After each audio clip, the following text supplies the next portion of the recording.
Came across this strange metal piece on a lonely beach in southern Sweden, near Simrishamn, heading toward Kivik.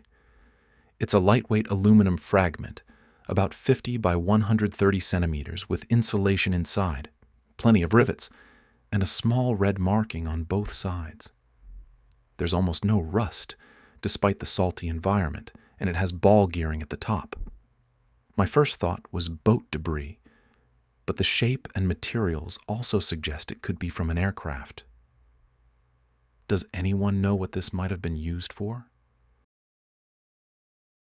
After some digging and expert guesses, it seems this piece is most likely from a Mi-23 Hawk missile or a Soviet P-120 Malachit missile, both commonly used during Cold War-era training exercises. These missiles were sometimes fired into the sea during drills, with recovery not always guaranteed. Finding debris like this along the coast isn't unheard of, especially near military training areas. Who knew beachcombing could turn into Cold War archaeology? Came across this odd, heavy object my wife had been using as a doorstop. It's solid metal, shaped like a wedge, and has a slot where something seems to attach. Definitely looks like it had a more purposeful life before holding our door open. Does anyone know what this might be or what it was used for? This is actually an old-fashioned clothes iron with a removable handle. Back in the day, people used multiple iron bases. One would heat up on the stove while another was in use. The detachable handle made it easy to swap between the hot and cooling irons without burning your hands. Imagine turning laundry day into a relay race with hot metal.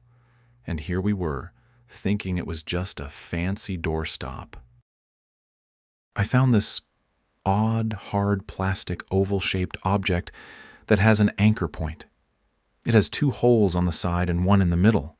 I tried blowing through all of them, and there's airflow with a bit of a sound, but it's not loud enough to be a whistle. Anyone have any ideas what this might be? It turns out it's a dog whistle. Although, why it's shaped like that remains a mystery. It could have been a design choice or just a quirky one-off.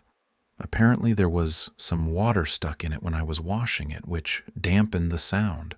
Once I figured out how to use it properly, it worked great. Just needed a little extra power to get it super loud. Sometimes the answers are a little more straightforward than we think. I stumbled upon this lightweight, sharp-ended object in a rural, forested area. It appears to be made of aluminum, and the tip is noticeably sharp.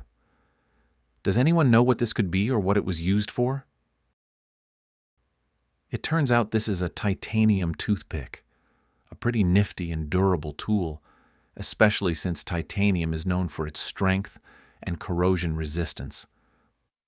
As for it staying closed in your pocket, yes, it likely has a secure mechanism to prevent it from opening, so you won't have to worry about impaling yourself while reaching for it. It's one of those tools that seems like it has a lot of possible uses, from cleaning your teeth to even acting as a fine point for certain tasks. Who knew a toothpick could be this hardcore? I came across this object as a gift from work. It's a surprisingly heavy plastic puck that I initially thought was just a paperweight. However, it turns out it's magnetic, and I noticed a choking hazard sticker on it as well. The puck doesn't seem to have any obvious way of opening, so I'm still stumped on its purpose. Does anyone know what this might be or how it's meant to be used? It turns out that this is a custom magnetic paperclip sculpture paperweight. The idea is to place paper clips on it, and they'll stick because of the magnet inside. You can even stack them to create little paperclip monuments. And if you're into sewing, it's also handy for corralling straight pins near your sewing machine. Looks like my gift just got a whole lot more functional.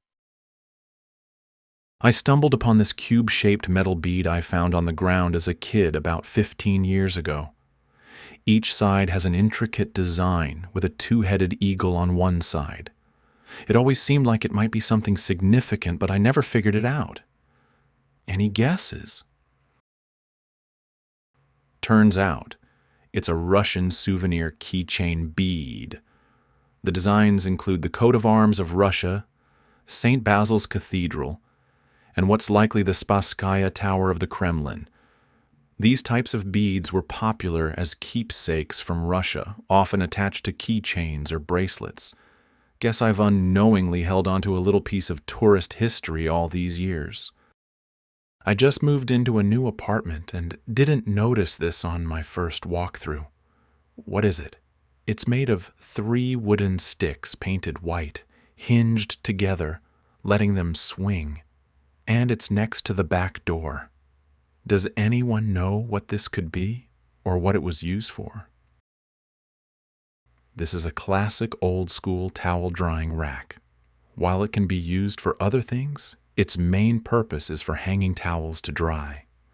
The design is practical for airing out blankets or even dish towels, especially in older homes where space near a window or door would be ideal for such a setup. I've got one similar in my own kitchen, and I use it for drying my dish towels. So, if you're ever unsure, this one's definitely a towel rack. It's a great space-saving piece from the past. I stumbled upon this metal box with dials and what look like lights while cleaning my yard. It seems pretty old and has an electrical wire leading off somewhere. The box is weathered, with faded paint and rust around the edges. The dials are numbered, and the lights are covered with glass caps. There's faint lettering on the side that seems to say Zimmerman, Greensboro, North Carolina. Does anyone know what this could be? How old it might be, or where the wire might lead? This appears to be an old piece of fire alarm equipment made by Zimmerman Evans, a company that supplied fire department gear in Greensboro, North Carolina. Ironically, the company's owner was accused of burning down his own building in 1994. Talk about a fire sale gone wrong.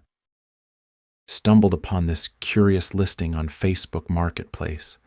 A vintage swivel chair with an unusual feature, a circular hole in the seat.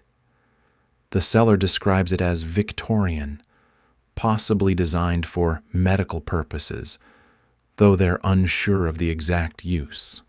The chair appears to be in unrestored but well-preserved condition, with intricate woodwork and a sturdy frame. Does anyone know what this might be or what it was used for? This chair appears to be custom-made for someone suffering from hemorrhoids or similar medical conditions. If you look closely, there's a faint, donut-shaped outline around the hole, suggesting it was designed either to discreetly accommodate a cushion or to function alongside one. It's a rare example of vintage furniture blending comfort, function, and discretion, because nothing says Victorian elegance like ergonomic seating for sore bottoms. If you enjoy these mysteries, hit that like button and subscribe. Stay curious. More finds coming soon.